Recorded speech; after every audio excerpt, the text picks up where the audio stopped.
Now, let's have the example number 2. So we have here parallelogram ABCD is a rhombus. So that's the first given. So it's a parallelogram pero particularly, specifically, it's a rhombus.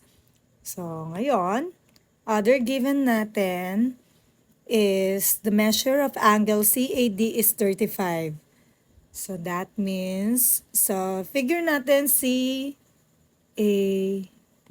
So this is the angle. So ito yon. This is 35 degrees. So ganyan ginagawa natin. Ilagay mo muna sa drawing yung mga measurement para madali na lang ma-identify yung mga properties na gagamitin natin. So ngayon, let's find the following. So let's find angle, the measure of angle BAC. So that is BAC. Ito yun. So ngayon, madali lang itong makuha kasi it's a rhombus. So let's have now letter A. Let's have the solving. So let's find the measurement of angle BAC. So para malaman natin yan, we're going to use the property of a rhombus. So sabi natin, the diagonals, kasi hindi naman buong angle yan eh. So meron tayong diagonals that bisect, the angle. So that means we're going to use the property for the diagonals of a rhombus. So the diagonals of a rhombus bisect the angles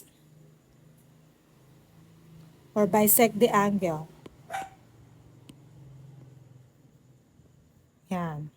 So, pag sinabing bisect, that means i-divide niya into two congruent parts. So, ngayon, kung 35 degrees yung CAD, that means BAC is also 35 degrees. So, ibig sabihin nun, angle, ano kasi? BAC is, ang measurement niya is 35 degrees. Ayan. Paano ba natin? Drawing lang natin. Yan. Yan. Yan. Okay. This is 35 degrees. This is B, A, D, C. Yan. So, ngayon, ang measurement din ng isang side, ay isang angle is B, ano kasi? Binapahanap, B, A, C, CAD pala to. CAD is 35. So, yung BAC natin is also 35 degrees. Base dito sa property na to. Okay, so measurement niyan is 35 degrees. Dahil may measurement, tanggalin natin yung degree. So, this is also 35 degrees. Ganun lang siya. So, let's have now letter B. ABC. ABC. ABC. So, let's find angle ABC. So, kung drawing natin yan, hindi tayo mahirapan. Yan. This is A. Yan. Diba, sabi natin kanina, the bisector, the diagonals of a rhombus bisect the angle. So, that means, or the diagonal bisects the angle. So, that means, yung angle BAD mo, dito, syempre, tanggalin na natin yung diagonal dyan. So, measurement ng BAD mo, BAD is 70, kasi 30, 30, 60, plus 10, 70 degrees to. Ngayon, ang pinapahanap sa atin is angle ABC. Ito daw. Yan. Tama? So, hanapin natin yan. So, para mahanap natin yan, we're going to apply the property ng parallelogram. Okay? Sa lahat ng property ng parallelogram ay property din ng rhombus. So, magkatabi yung dalawang angle na to, yung itong angle na to, tsaka itong angle na yan. So, ibig sabihin nun, these are consecutive. So, consecutive angles are supplementary. So, pag sinabi natin supplementary, these are two angles na ang measurement nila, ang sum ng measurement nila is 180 degrees. Right? So, ibig sabihin nun, angle ABC plus angle BAD is 180 degrees. So, kung BAD natin, measurement ng BAD, para hindi na lang kayo malito, pwede namang isang angle lang yan. Isang ano lang yan. Angle B na lang to, plus angle A. Yan, para hindi kayo malito. Yan. So, angle ABC or angle B natin is, hindi natin alam. So, magstay lang siya. Plus, angle A natin 70 degrees. So, ang total ng dalawang yan, kasi supplementary sila, is 180 degrees.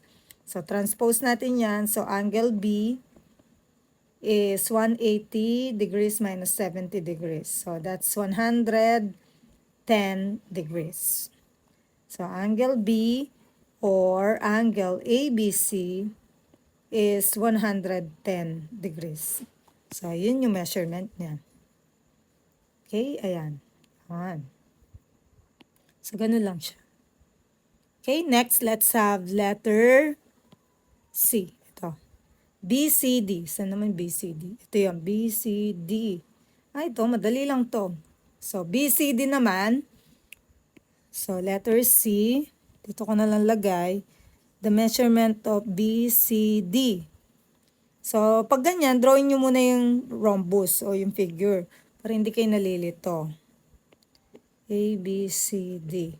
So, alam natin, this is 70 degrees.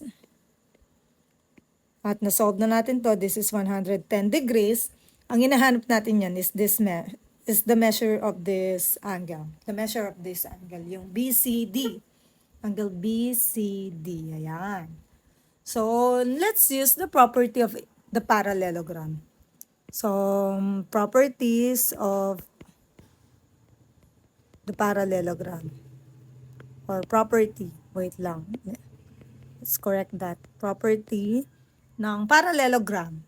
Pwedeng ang gamitin nyo itong angle, ang basis nyo is itong A, or pwedeng ang basis nyo is B. It's up to you kung anong gusto nyo. So, ang reference angle ko, or yung basis ko, ang reference angle ko is angle BAD. Yan. Depende kasi sa reference angle mo. So, when we say reference angle, yun yung parang basis mo. Okay? So, since ang reference angle ko is this angle, itong red. So, para makuha ko yung angle C. So, ang gagamitin kong property is opposite angles. Opposite angles are congruent. Kasi mas madali siya. Hindi ko na kailangan mag-minus. Okay? So, kapag congruent din sila, then that means they are equal. So, angle A is congruent to angle C. Pwedeng ganyan muna para hindi kayo malito. Kasi BCD, ito yun. Yun nga lang, 3 letters lang siya dyan. Kasi nga, may diagonal.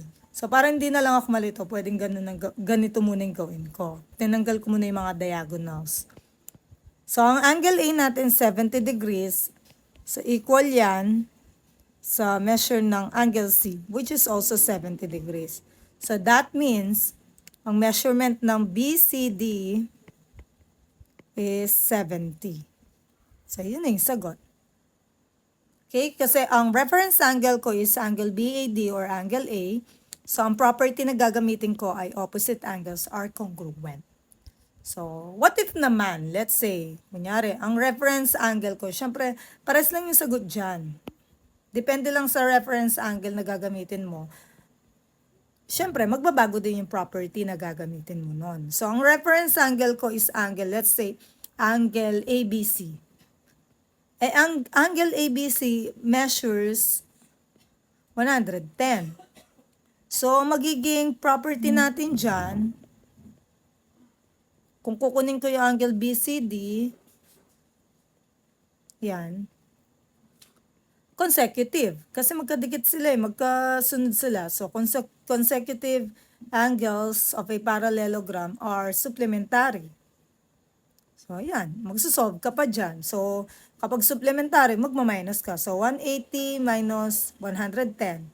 So, that's 70. So, magiging 70 degrees to nun. Or 70 lang kasi may measure dito.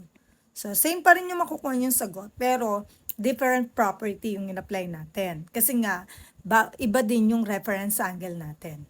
Okay? So, that's it for number 2.